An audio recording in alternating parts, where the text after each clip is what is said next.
by parts. So ngayon, sa integration by parts, so sa calculus 1 yun, na i-cover di ba yung differentiation by parts? Pero kung meron din eh. So, parang ganito, ng UV, okay, is equals to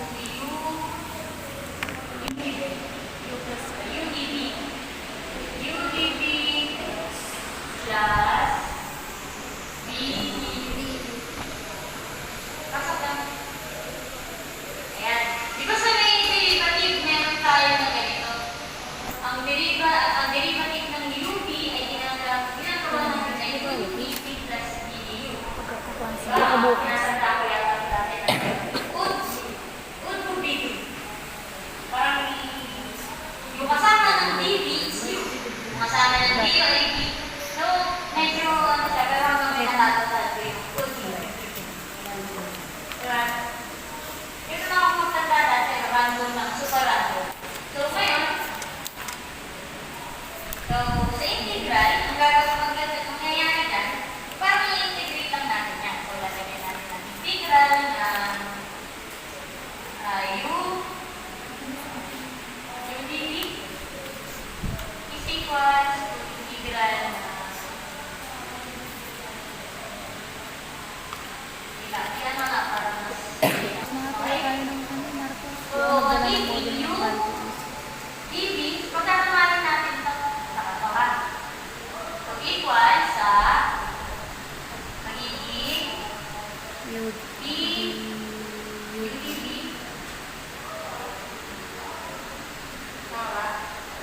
VD UV minus VD. Tama ba? Ito lang nilipat natin. Kung nilipat natin sa equal sign, VD, iba yung magpapalit siya ng sign. Parang pamilya yung boy. Okay?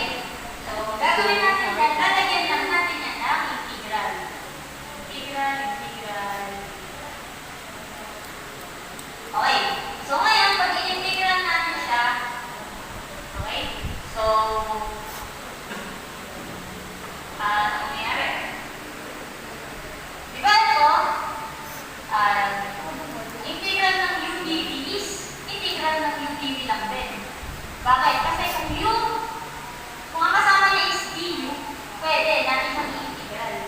Tama? Kaya kasama niya D, hindi naman sila like, or like, magkaparehas lang. Ang tawag dito? Volleyball. Or what? Kuman yan. So, dito, di ba, pwede din itong isulat as DU, UV, ng DU, DV. Tama? Kasi baka sinasabi niya na derivative ito ng UV. So, magiging UV na lang. Okay? Pag in-integral natin. So, mawawala na yung derivative pag in-integral. Tama? So, ngayon, minus, parang ito lang dito. So, kakapilang natin. Okay? So, ito na yung magiging working equation natin for integration by parts. So, pipiliin natin lagi na mapunta sa ganitong form yung magiging integral natin. Yung isa-solve natin na integral. Okay? So, ito nang lagi kakataan. UDV is, integral ng UDV is equals to UV minus integral ng DU. So, baliktad, magkasama. Pag may magkasama na walang derivative, walang integral yun. So, ito yung nagkakataan lagi. Okay? So, ang negative yan ay yung may D. Okay, ito. So, para mas maintindihan natin, mag-example tayo, no? Ito yung gamitin natin example. So, hindi nga natin siya using U, di ba? So, gagawin natin, example tayo. Symbol dito. Di ba ba? So, integral na x e raised to x dx. So, ang gagawin natin dyan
Hindi naman kasi copy yan. Yun yung exponential natin na function. Okay. So, ngayon, okay lang gawin ko na yung u natin is yung x. Para pag nag-dx ako, wala na kasama yung dx. Di ba pag nag-linear tayo, di ba? Di ba? Pag nag-linear tayo, yung dx natin, ina-isolate natin, para magiging equivalent niya is du and some constant. Tama? Next ba yun? Eh kung ito yung gagawin kong u ang mangyayari dyan, ang magiging dx natin, ay equal sa du over ex. E raised to x. Tama? Tama ba? Ayun. So, para yung magiging dx natin ay 1 lang, ito yung gagawin kong u. Okay? So, yan. So, para din mapunta natin sa form na to. Ito kasi ina-achieve natin form eh. So, isa na. Yan. Yan yung integration.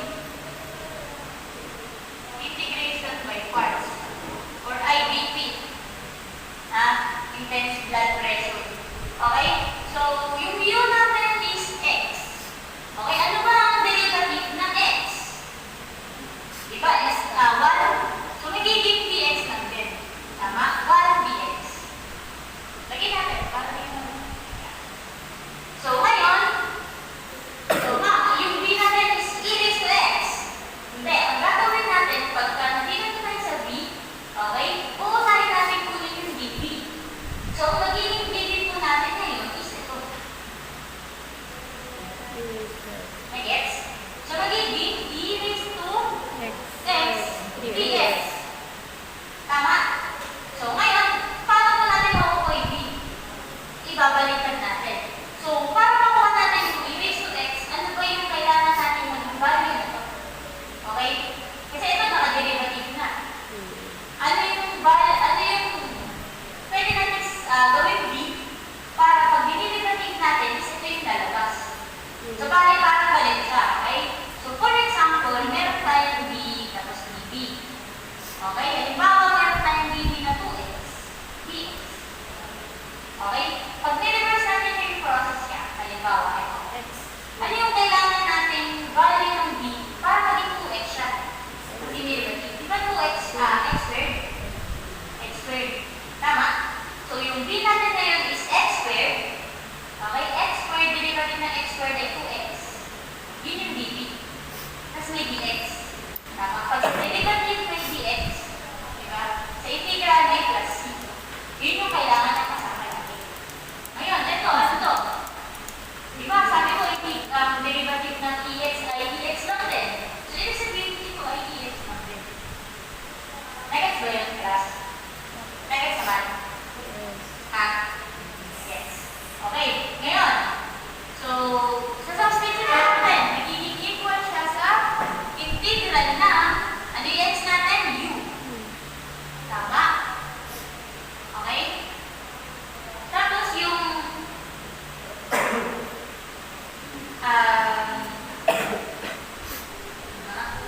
tapos yung db natin, ano yung db natin? Ex. So, ito kasi kasabihin natin, di ba? Ito na IDB. Okay? So, magiging ex. So, magiging wait lang. UDB, sulat ko na. UDB equals sa UB Integral ng BD. Yan. So, from this, ito yung isasubstitute natin. Dito. Okay? So, magiging integral ng u. Ano yung natin? X. X. Okay? So, ano yung db natin? E raised to x dx. Tama? So, e raised to x dx. Equals. Ano yung u natin? X. Diba x? Ano yung b natin? E raised to x. Minus integral ng b. Ano yung b? E raised to x. Ang du po natin